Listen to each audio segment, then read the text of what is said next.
Dante N. Ferno is Not a Loser by Brian Gordon. Read by Nezar Alderazi. Chapter 1. Best Book Ever.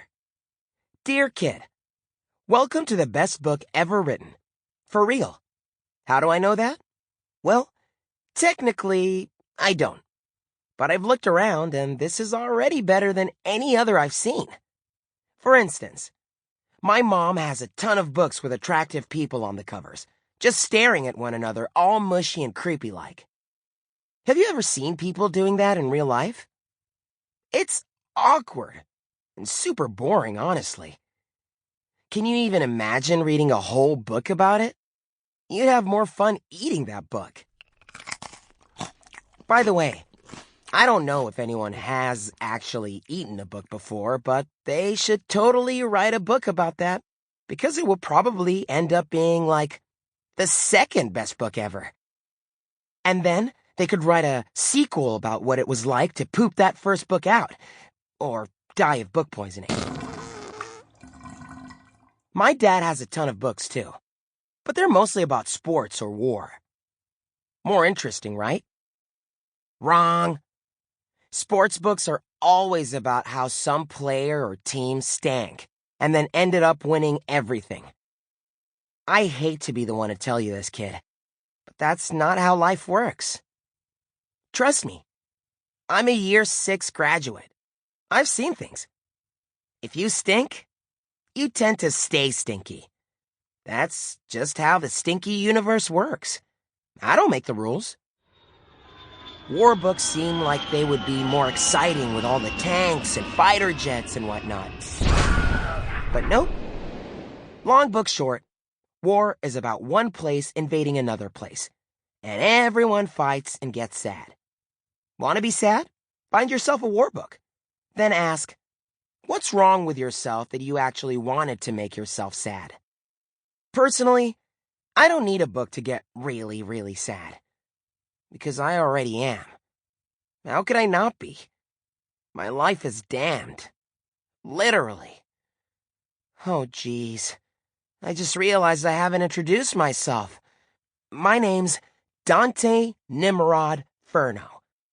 I never tell people my middle name, because I always get made fun of for it. But books need juicy secrets to keep people reading. See? I told you this book was the best.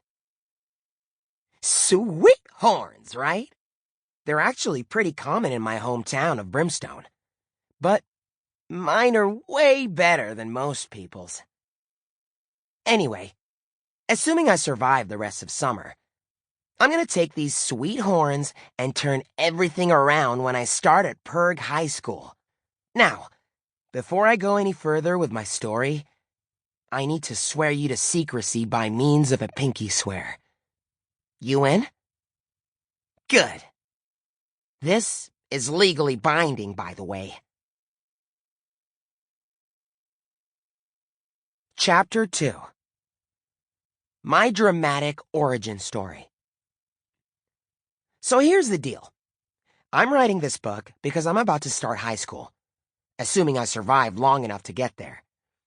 Unfortunately, there's a good chance that I'll be smooshed, eaten, or chucked into a volcano before the first day. So, at least with this book, there'll be a record of my efforts to avoid the smooshing, eating, chucking. You might think I'm exaggerating, but I assure you that these are all very real possibilities given where I live. You see, the thing is that there are lots of nasty kids around here who bully and taunt me 24/7 because, according to them, I'm a loser. But they're wrong. I'm not a loser. I swear. Or at least I'm not going to be. And yeah, I know that's just the sort of thing a loser would say, but you're just gonna have to take my word for it until I can prove it to you. I've been obsessing over my reputation since forever. It's pretty much all I ever think about. My mom says my obsession has turned me into a total scatterbrain who can't stay focused on anything for more than a moment or... Whoa! I just noticed my fingers kind of look like fat chips. Sample complete. Ready to continue?